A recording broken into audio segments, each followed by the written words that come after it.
कहानी की शुरुआत मेग नाम की एक महिला से होती है जिसका जल्द ही तलाक होने वाला था। इसीलिए वो अपनी बेटी के साथ नया घर ढूंढ रही थी। आज उसने कई घर देखे लेकिन उसे कोई भी घर पसंद नहीं आया। तभी डीलर उसे एक आदमी का शानदार घर दिखाता है जिसमें हर तरह की सुविधा मौजूद थी, लेकिन उस अमीर आदमी की मौत हो चुकी थी। इस वजह से उसके परिवार ने ये घर कम दाम में बेचने के लिए रखा था। जैसे ही माँ और बेटी उस घर के अंदर गए तो उन्हें घर बहुत अच्छा लगा और उन्होंने फौरन तय कर लिया कि यही घर खरीदेंगे। लेकिन जब डीलर उसे तीसरी मंजिल पर ले गया तो वहाँ एक चीज देखकर मेग सोच में पड़ गई। दरअसल वहाँ एक बंकर जैसा अजीब कमरा था जिसे तिजोरी या लॉकर रूम भी कहा जा सकता है, यानी ऐसा कमरा जहाँ कुछ भी छिपा कर रखा जा सके। अब मेग डीलर से पूछती है कि घर के मालिक ने ये कमरा किस लिए बनवाया था। डीलर बताता है कि जब मालिक यहाँ रहता था तब उसके पास बहुत पैसा था, करीब लाखों डॉलर, इसीलिए उसने ये लॉकर रूम बनवाया था ताकि अगर कोई भी खतरा आए तो वो आपात स्थिति में इसका इस्तेमाल कर सके। अब वो लोग अंदर आकर इस कमरे की भी जांच करते हैं। यहाँ ढेर सारे टीवी लगे हुए थे क्योंकि पूरे घर में कैमरे लगे थे और उनकी रिकॉर्डिंग यहाँ दिखाई देती थी। इसके अलावा दीवारों के अंदर लोहे की चादरें लगी थी। अब यहाँ एक चीज जो सबसे दिलचस्प थी वो था एक फोन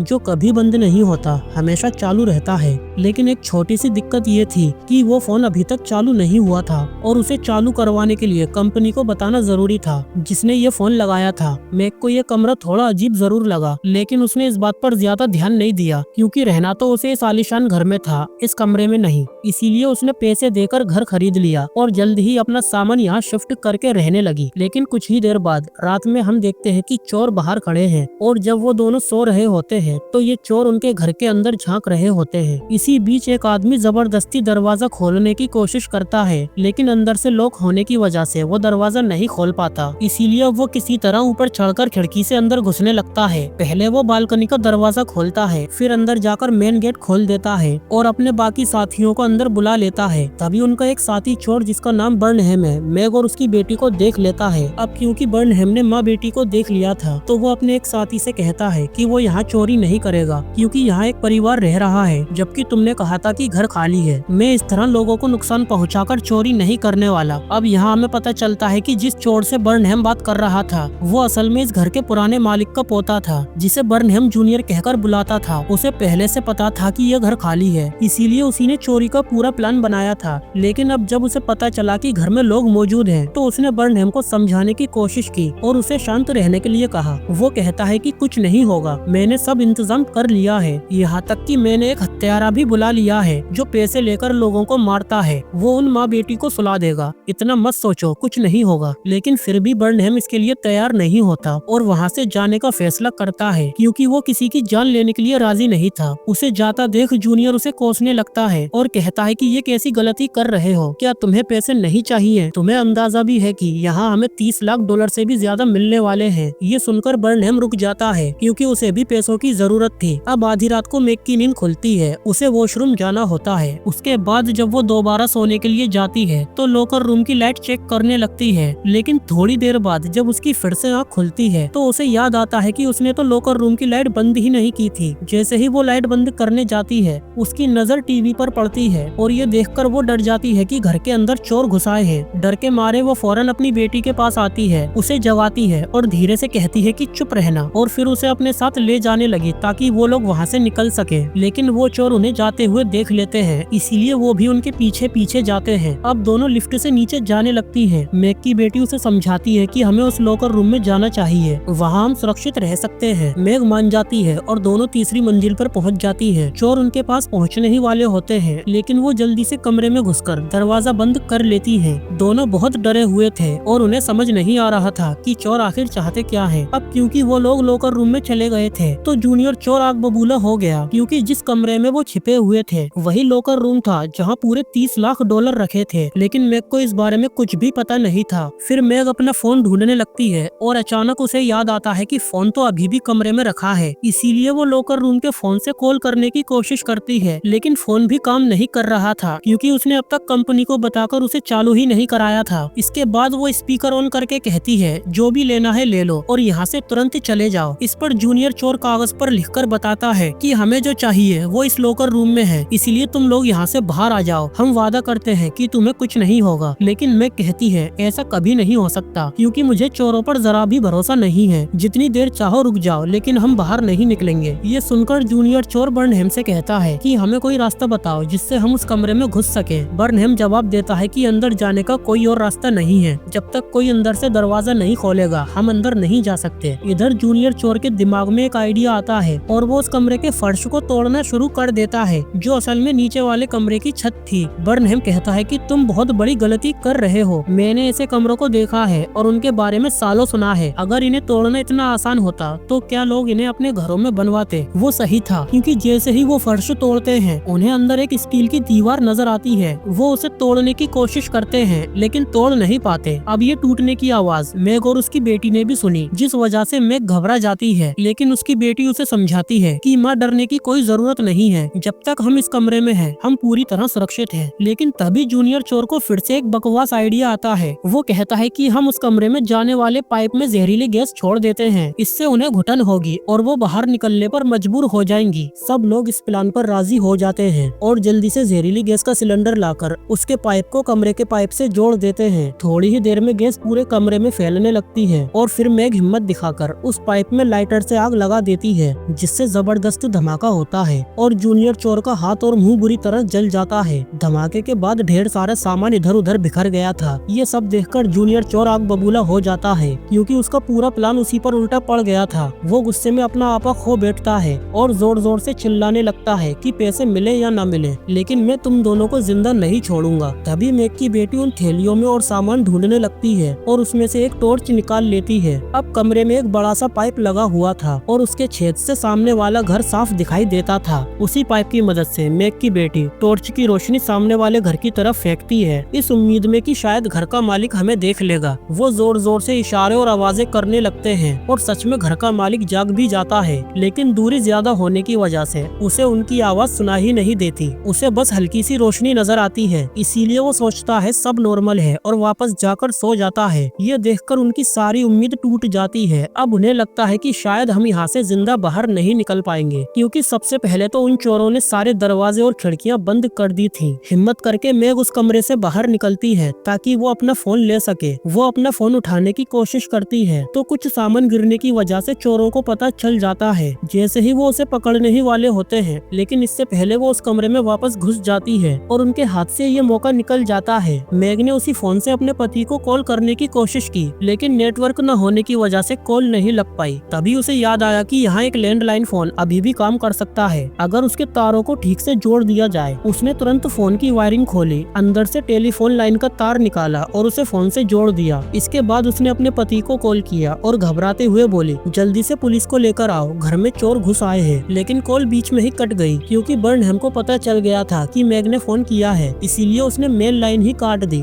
उधर जूनियर चोर भी अब हार मान चुका था। वो बोला, मैं यहाँ से जा रहा हूँ, क्योंकि उसका जला हुआ चेहरा अब दर्द दे रहा था और उसे जाना जरूरी था। लेकिन जाने से पहले वो कहता है, यहाँ पर $100 मिलियन से भी ज्यादा पैसे रखे हैं। ये सुनते ही कातिल ने उसे गोली मार दी ताकि वो बाहर जाकर किसी और को ये राज न बता सके। ये देख मैग और उसकी बेटी बुरी तरह डर गई। तभी अचानक दरवाजे की घंटी बजी और बाहर हम एक आदमी को देखते हैं। उसे पकड़कर अंदर खींच लिया जाता है। कातिल ने उसे पकड़कर पीटना शुरू कर दिया। फिर उसने बर्नहेम से कहा, जरा देखो तो ये आदमी कौन है। जब बर्नहेम ने उसकी आईडी चेक की तो उसे पता चला कि ये मैग का पति है। उधर कातिल के दिमाग में सिर्फ लालच और खून सवार था। उसने बर्नहेम पर बंदूक तान दी और बोला, मुझे किसी भी हालत में उस कमरे के अंदर ले चलो, वरना मैं तुम्हें भी गोली मार दूंगा। लेकिन बर्नहेम ठंडे दिमाग से बोला, ठीक है, मैं कोशिश करता हूँ। इसके बाद चोर मैग के पति की आईडी कैमरे के सामने दिखाता है, फिर उसी को सामने खींचकर जोर जोर से पीटने लगता है ताकि ये देखकर वो बाहर निकल आए। ये मंजर देखकर माँ बेटी दोनों टूट जाती हैं और डर के मारे रोने लगती है। लेकिन यही मैग के लिए एक और मुश्किल खड़ी हो जाती है। उसकी बेटी को अचानक दौरे पड़ने लगते हैं, क्योंकि उसे पहले से एक बीमारी थी और अगर उसे समय पर दवा नहीं मिली तो उसकी जान भी जा सकती है। मैग बुरी तरह घबरा रही थी, समझ नहीं पा रही थी कि क्या करे, क्योंकि उसकी बेटी की हालत लगातार बिगड़ रही थी। तभी उसने कैमरे में देखा कि कातिल और बर्नहेम आपस में उलझ पड़े हैं। बर्नहेम उसे पकड़कर नीचे की तरफ खींचकर ले जा रहा था। ये देखकर मैग ने सोचा, यही मौका है। वो धीरे धीरे चालाकी दिखाते हुए दरवाजा खोलकर कमरे में दाखिल हुई। अंदर देखा तो उसका पति घायल हालत में बिस्तर पर पड़ा हुआ था। मैग तुरंत भागकर दवा उठा लेती है और जैसे ही निकलने लगती है, उसने देखा कि कातिल उसके पति के कपड़े पहन चुका है, क्योंकि उसने अपने कपड़े बदल लिए थे। मैग को फंसाने के लिए उन्होंने ये चाल चली थी और कुछ हद तक वो इसमें कामयाब भी हो गए। मतलब अब मैग बुरी तरह फंस चुकी थी, ना वो आगे जा सकती थी, ना पीछे नीचे हट सकती थी। तभी कातिल ने उसे पकड़कर जोर से फेंक दिया और इस चक्कर में उसके हाथ से दवाई भी गिर गई। इसका फायदा उठाकर वो लोग अंदर लॉकर रूम में घुस गए। मैग बाहर ही रह गई थी और उसके हाथ में बंदूक थी। बर्नहेम डर गया कि कहीं मैग गोली न चला दे, इसीलिए वो तुरंत दरवाजा बंद करने लगा। लेकिन मैग ने फुर्ती दिखाते हुए अपनी बेटी की दवाई अंदर फेंक दी और उसके तुरंत बाद बर्नहेम ने दरवाजा बंद कर दिया। मगर जल्दबाजी में कातिल का हाथ दरवाजे के अंदर फंस गया, जिससे वो दर्द से तड़प उठा। वो दरवाजा खोलने के लिए चिल्लाने लगा। बर्नहेम बोला, मैं दरवाजा नहीं खोल सकता क्योंकि मैग के पास बंदूक है। अगर मैंने दरवाजा खोला तो वो हमें गोली मार देगी और खत्म कर देगी। ये सुनकर मैग ने बंदूक दरवाजे की तरफ तान दी। उसे तो बस अपनी बेटी की फिक्र थी, इसीलिए उसने कहा, मेरी बेटी को दवा दे दो, मैं कसम खाती हूँ तुम्हें कुछ नहीं करूँगी, लेकिन अगर दवा नहीं दी तो मैं तुम्हें जिंदा नहीं छोड़ूंगी। ये सुनकर बर्नहेम बोला, ठीक है, लेकिन पहले तुम नीचे जाओ। जैसे ही मैग नीचे गई, बर्नहेम ने दरवाजा खोल दिया ताकि कातिल का हाथ छूट सके। वो उसका हाथ छुड़ा लेता है, फिर मैग की बेटी को दवा देने लगता है और कहता है, मेरी भी तुम्हारी तरह एक बेटी है, लेकिन मैं ये सब मजबूरी में कर रहा हूँ। मुझे धमकी दी गई थी कि अगर मैंने ऐसा नहीं किया तो वो लोग मेरी बेटी को मार देंगे। तभी अचानक दरवाजे पर दस्तक हुई। जब बाहर देखा तो दरवाजे पर पुलिस थी। यहाँ आने से पहले ही मैग के पति ने फोन किया था, लेकिन मैग ने पुलिस से सच छुपा लिया और बोली, यहाँ सब ठीक है, तुम लोग वापस जाओ। ये सुनकर अधिकारी ने कहा, अगर तुम सचमुच डरी हुई हो और मजबूरी में ऐसा कर रही हो तो बस अपनी पलक झपका दो, हम समझ जाएंगे। लेकिन मैग ने ऐसा कुछ नहीं किया क्योंकि वो जानती थी कि पुलिस का अंदर आना भी किसी खतरे से कम नहीं होगा। उसे तो सिर्फ अपनी बेटी की जान बचानी थी, इसीलिए पुलिस वहाँ से चली गई। इसके बाद बर्नहेम ने तिजोरी तोड़ना शुरू कर दी जिसमें पैसों के कागज रखे थे और जैसे ही तिजोरी खोली तो पता चला कि उसमें 30 लाख नहीं बल्कि सिर्फ 22 लाख डॉलर है। वो लोग कागज लेकर निकल ही रहे थे, तभी सामने मैग का पति आ गया जिसके हाथ में बंदूक थी। बर्नहेम सीधा उसके निशाने पर आ गया, लेकिन मैग की बेटी अभी भी उस कातिल के पास थी। तभी मौके का फायदा उठाकर मैग ने कातिल के सिर पर हथौड़े से वार कर दिया, जिससे वो गिर तो पड़ा लेकिन अभी जिंदा था। वहीं बर्नहेम मौका देखकर वहाँ से भाग निकला, लेकिन थोड़ी देर बाद कातिल फिर खड़ा हो गया। ये देखकर मैग के पति ने उस पर गोलियां चलानी शुरू कर दी। बाहर जाते हुए बर्नहेम ने भी गोलियों की आवाज सुन ली थी। उसे मैग की बेटी की चिंता सताने लगी कि कहीं इस गोलीबारी में उसे कुछ न हो जाए। ये सोचकर वो दोबारा अंदर आ गया। वो देखता है कि मैग की बेटी पर बंदूक तनी हुई है और कातिल उसे मारने ही वाला है, लेकिन उससे पहले बर्नहेम गोली चला देता है और इस तरह उस लड़की की जान बच जाती है। फिर वो कहता है, अब मैं यहाँ से जा रहा हूँ, तुम्हें अब कोई परेशान नहीं करेगा। ये कहकर वो निकल पड़ता है, मगर दरवाजा बंद होने की वजह से भागने के लिए दीवार फलांगने की कोशिश करने लगता है। लेकिन तभी पुलिस वहाँ पहुँच जाती है और उसे घेर लेती है। उसके हाथ में जो 22 लाख डॉलर के कागज थे वो सब हवा में उड़कर बिखर जाते हैं। इसके बाद सीन कट होता है। कुछ दिनों बाद माँ बेटी आराम से बैठकर बातें कर रही होती है। वो अब नए घर की तलाश करने लगती है, जहाँ न कोई लॉकर हो, न पैनिक रूम और न ही कोई बंकर जैसी जगह, ताकि उन्हें कभी ऐसा खतरा फिर से झेलना न पड़े। और यही इस फिल्म की कहानी खत्म हो जाती है। अगर वीडियो अच्छी लगी हो तो वीडियो को लाइक और चैनल को सब्सक्राइब करना न भूले। मिलते हैं अगली वीडियो में एक और नई मूवी के साथ।